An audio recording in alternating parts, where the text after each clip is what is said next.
ma compassion la plus sincère et ma solidarité indéfectible à l'endroit des familles endeuillées et des sinistrés. En cette heure de peine et d'angoisse, je veux leur dire que la République ne les abandonnera pas. Je tiendrai très bientôt personnellement une réunion de crise avec les membres du gouvernement central et les autorités de la ville-province de Kinshasa afin d'évaluer l'ampleur de la situation et de prendre sans délai les mesures d'urgence qui s'imposent. Rien ne sera négligé pour soulager les souffrances, protéger les vies et prévenir de nouvelles tragédies. Je voudrais vous demander de vous lever, s'il vous plaît, et d'observer un moment de recueillement en mémoire de ces victimes.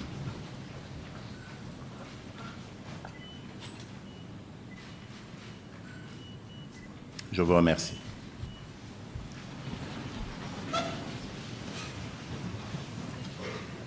Honorable Président du Sénat,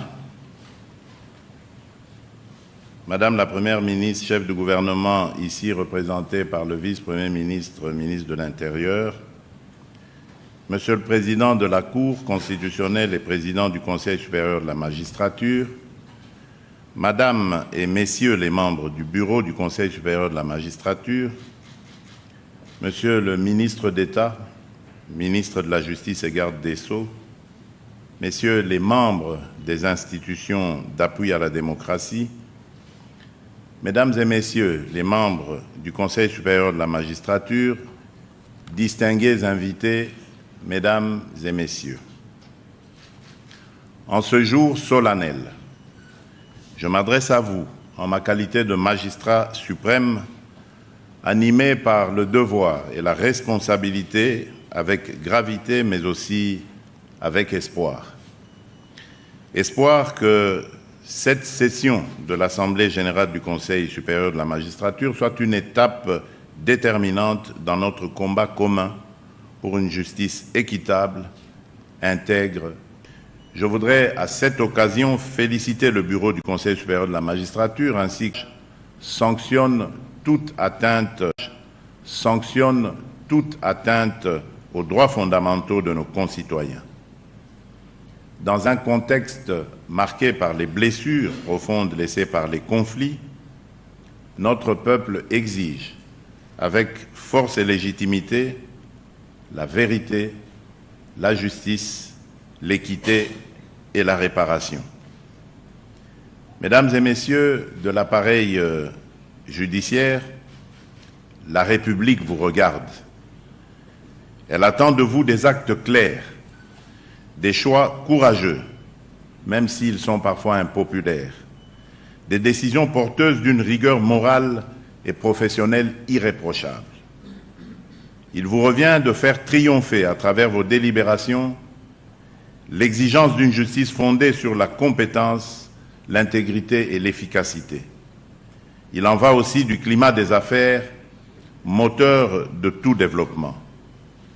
À ce titre, le respect scrupuleux du principe de rotation des magistrats demeure essentiel, non seulement pour assurer l'équilibre territorial, mais aussi pour garantir une justice impartiale, dynamique et enracinée dans toutes les réalités de notre pays.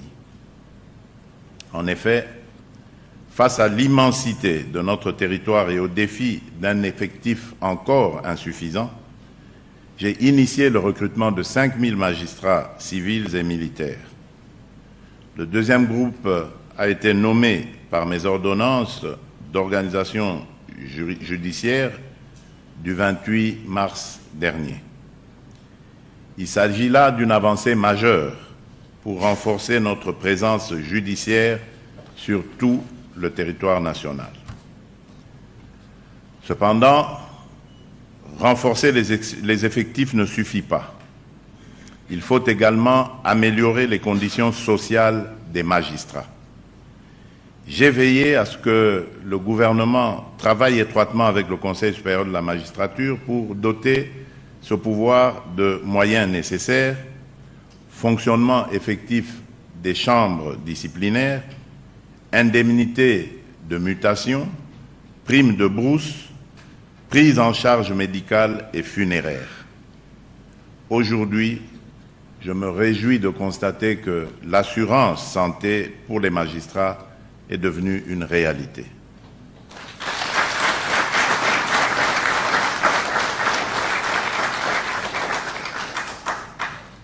Distingués invités, Mesdames et Messieurs, l'indépendance judiciaire que garantit notre Constitution n'est pas un privilège personnel, mais une responsabilité collective au service de notre peuple. Soyez donc les garants d'une justice qui assure, rassure et surtout protège les droits fondamentaux de chaque citoyen. Je vous appelle à faire preuve de rigueur et de courage dans vos décisions. La sanction, positive comme négative, au cœur de votre gestion, est appelée à jouer réellement le rôle de régulateur dans la société. Nous devons arrêter avec l'impunité et toute forme de trafic d'influence. Avec les effectifs actuels, aucun déséquilibre dans les déploiements ne saurait être toléré.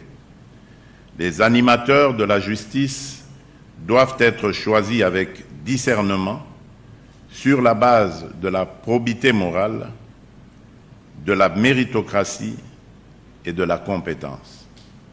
Le favoritisme doit être définitivement banni. Le principe de rotation des magistrats est fondamental. Il garantit non seulement l'équité, mais aussi l'intégrité et l'efficacité dans l'exercice de vos fonctions. Le gouvernement prendra toutes les dispositions nécessaires pour assurer l'application effective des résolutions issues de vos travaux. L'indépendance constitutionnelle du pouvoir judiciaire est non négociable.